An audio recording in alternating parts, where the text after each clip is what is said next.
Dans une première partie de la question 1, on va montrer que t moins l'identité le tout au carré est égal à 0. C'est-à-dire que t moins l'identité composée par lui-même est égal à l'endomorphisme nul. Tout d'abord, d'après étoile, on a l'image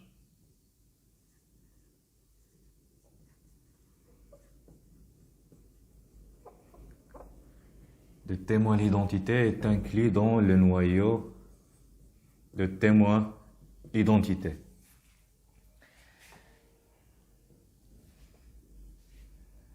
Maintenant, si on prend un élément X de C4, alors témoin l'identité de X, c'est bien un élément de cet espace ici. C'est-à-dire, ou bien ce qui implique que témoin l'identité de X appartient au noyau de témoin l'identité. Ce qui implique que témoin l'identité au carré de X, qui est égal à T moins l'identité de T moins l'identité de X, est égal à 0. Et donc, puisque ceci est vrai quel que soit X, on a bien que T moins l'identité au carré égale à 0. Montrons maintenant que la dimension de l'image de T moins l'identité est égale exactement à 1. D'après le théorème Durand,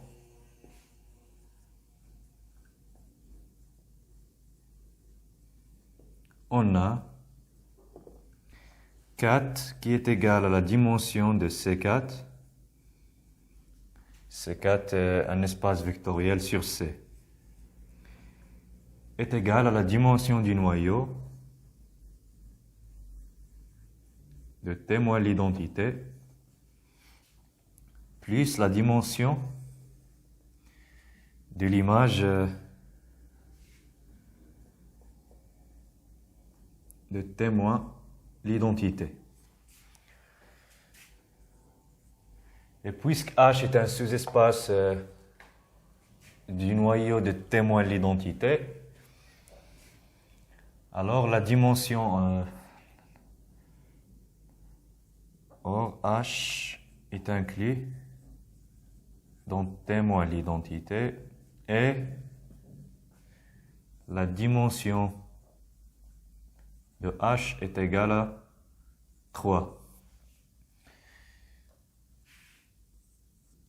Ce qui implique que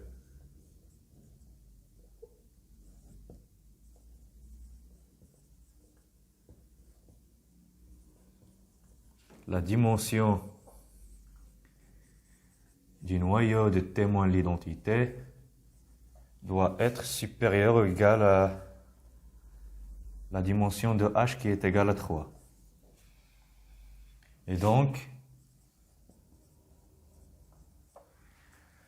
la dimension de l'image de T moins l'identité est égale à 4 moins la dimension du noyau de T moins l'identité doit être inférieur ou égal à 1. C'est-à-dire la dimension de l'image appartient à 0 et 1.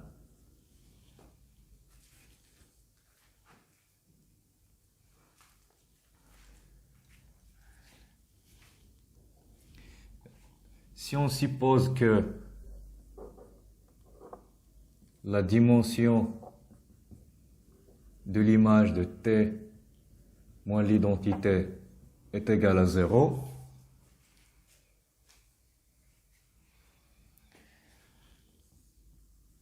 Alors, ceci n'est vrai que si l'image de témoin de l'identité est égale à 0, ou bien réduite à 0.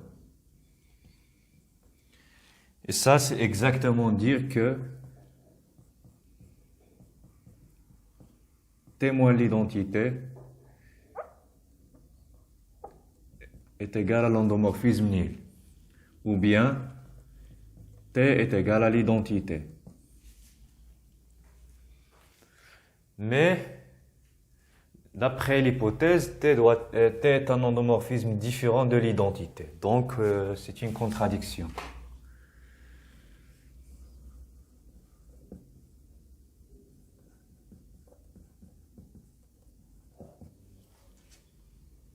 Donc, la dimension de l'image de témoin de l'identité doit être égale à 1.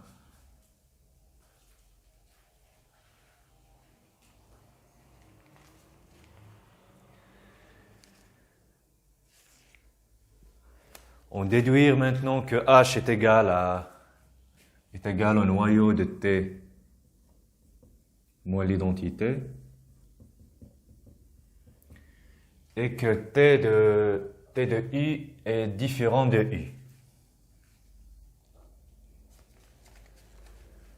D'après le théorème du rang, on a la dimension,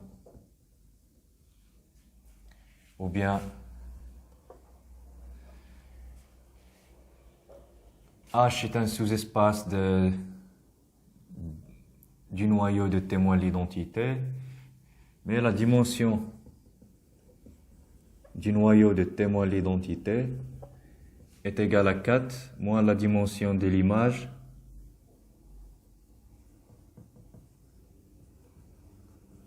de témoin de l'identité d'après le théorème du rang.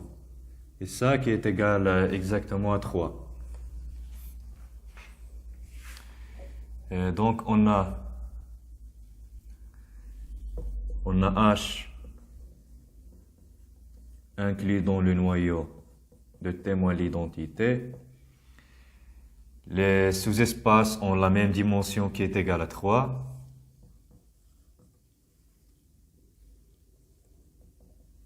La dimension de H est égale à la dimension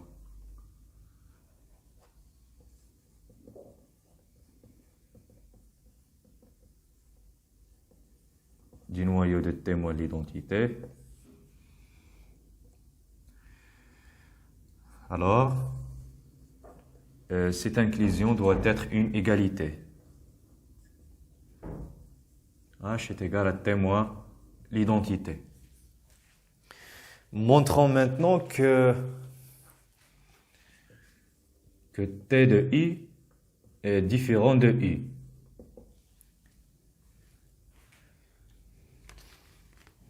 Si on suppose que T de I est égal à U,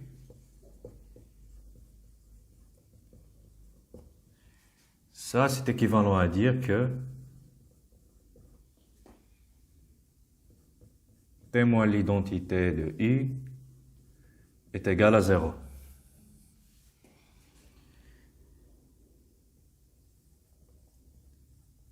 Ce qui implique que U est un élément du noyau de T moins l'identité. Mais d'après la partie précédente, on a cet espace est égal à H. Ce qui implique que U appartient à H. Et donc, U se trouve dans l'intersection H, espace vectoriel engendré par U. Et puisque la sommation ici est directe, cette intersection doit être réduite à 0. Et par suite, U est égal à 0. C'est une contradiction.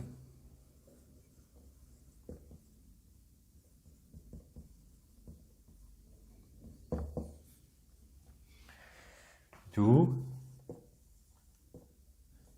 T de U est différent de U.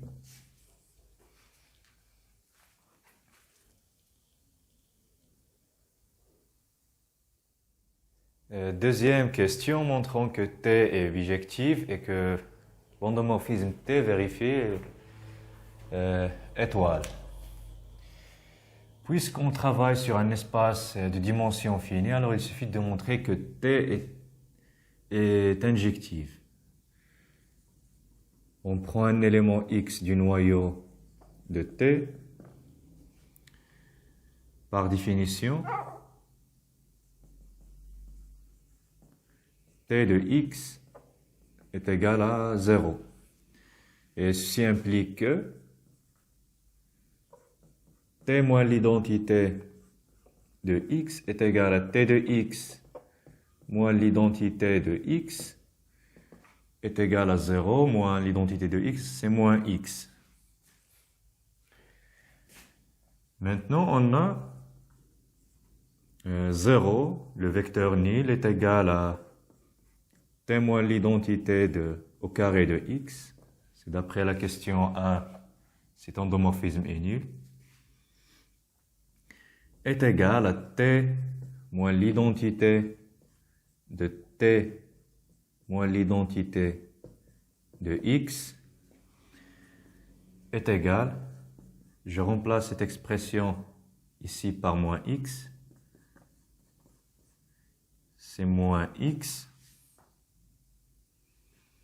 qui est égal à moins T moins l'identité de X. Et ça, c'est exactement, je remplace par moins X, donc moins X, c'est X. Et j'obtiens que 0 est égal à X. Autrement dit, X est égal à 0.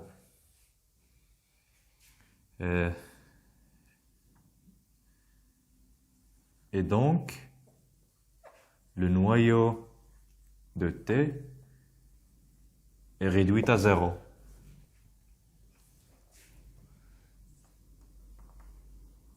D'où T est injectif. Et par suite,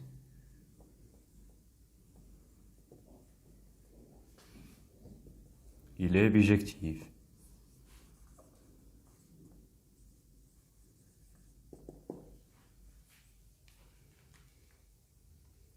Montrons maintenant que l'endomorphisme inverse T-1 vérifie étoile, c'est-à-dire que l'image de T-1 moins l'identité est inclus dans H, est inclus dans le noyau de T-1 moins l'identité.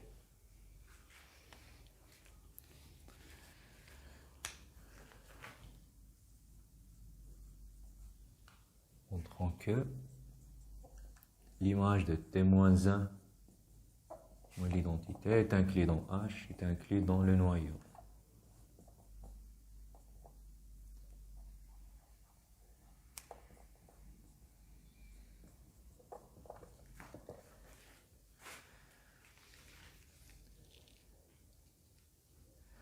Maintenant, soit Y un élément de l'image, on va montrer que Y est un élément de H. Soit Y appartient à l'image de T-1 moins l'identité. Alors, il va exister un élément X dans C4 tel que Y est égal à T-1 moins l'identité de X. Factorisons par le T-1 ici, on trouve que Y est égal T-1 facteur de l'identité moins T. Bien sûr, appliqué à X.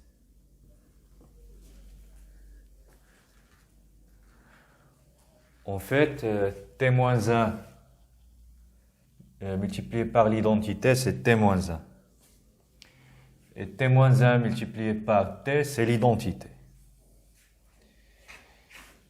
Ce qui implique que y est égal à t moins 1 de t moins l'identité appliqué à moins x. Mais t moins l'identité appliquée à moins x, c'est un élément de l'image. Et par suite, est un élément de h. Ça appartient à t moins 1 de h. Ça veut dire l'image de h par l'endomorphisme t moins 1.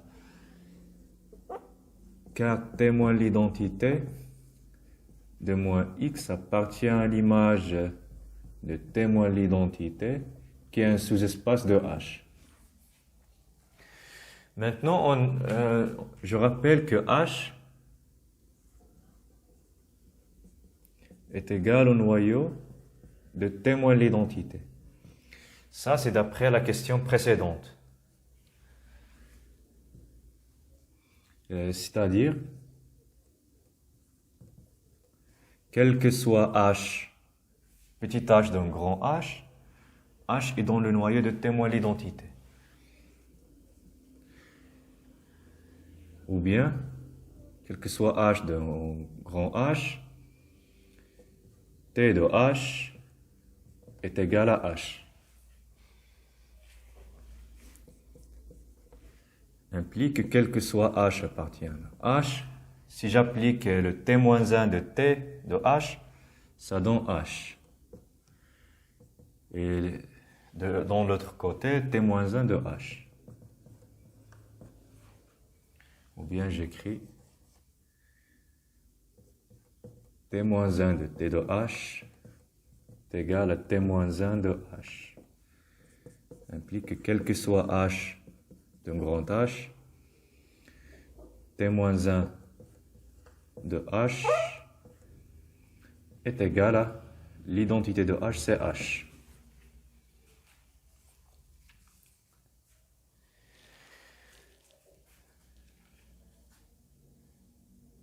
Ce qui implique que y, qui est égal à t moins 1 d'un certain élément de h, appartient à h. Implique que y appartient à h.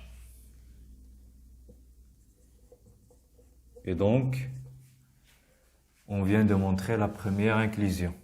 L'image de t moins 1 moins l'identité est inclus dans H.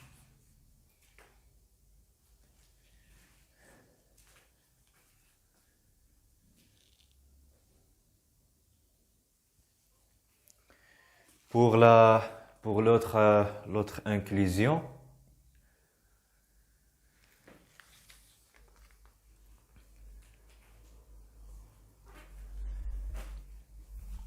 montrons maintenant que H est un sous-espace du noyau de T-1 de H.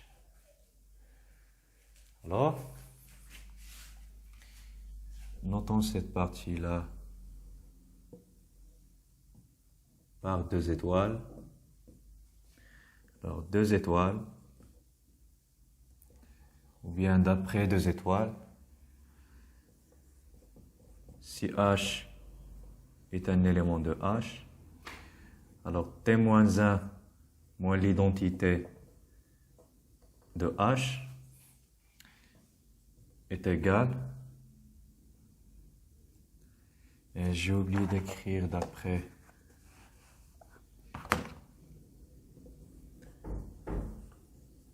d'après 2 étoiles, on a T-1 moins l'identité de H est égal à T-1 de H moins l'identité de H. Ça, c'est H. Donc, petit h moins petit h est égal à 0. Autrement dit, H appartient au noyau de T-1 moins l'identité.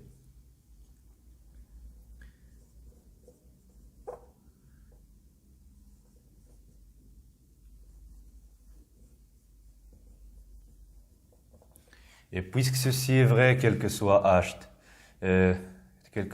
dans grand H,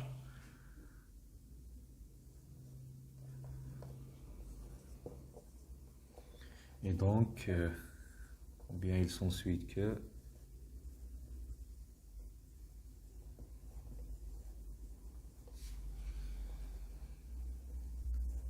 H est inclus dans le noyau de T-1 moins l'identité.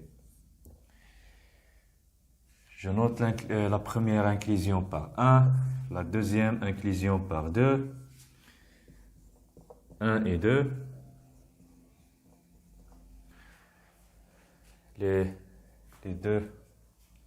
Les deux inclusions impliquent que l'image de T-1 moins l'identité est un sous-espace de H qui est un sous-espace du noyau.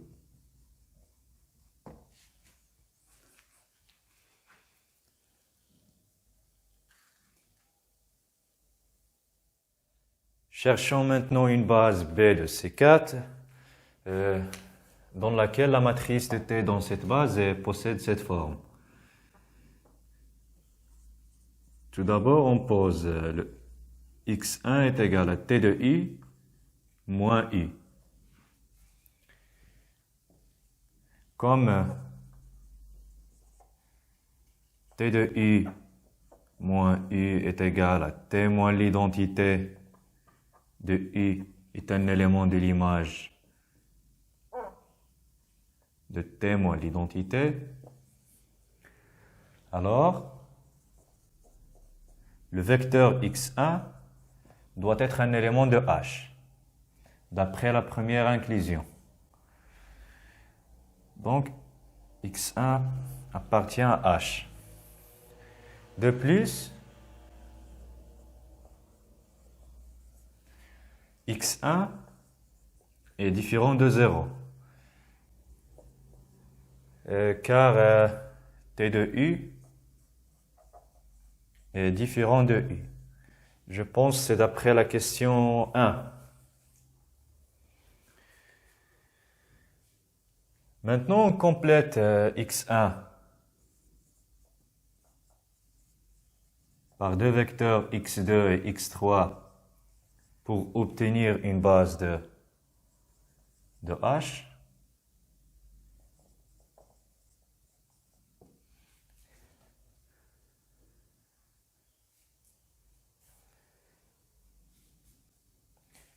Et puisque,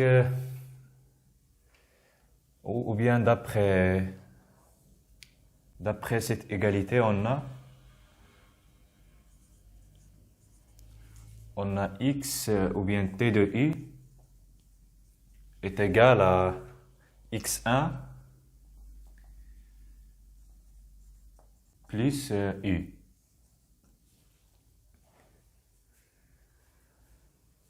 On pose maintenant B est égal à x1, x2, x3 et U. Alors on peut vérifier facilement que B est une base de C4 qui vérifie cette propriété-là.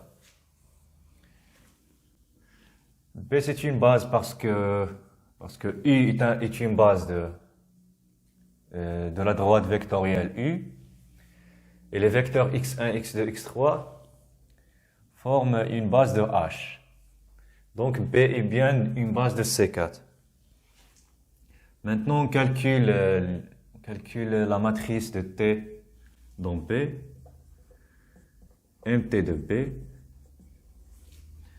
Ici, je pose T de x1 dans la première colonne, x2 dans la deuxième, et etc. Mais dans la dernière colonne, je mets U, ou bien T de U. T de x1, c'est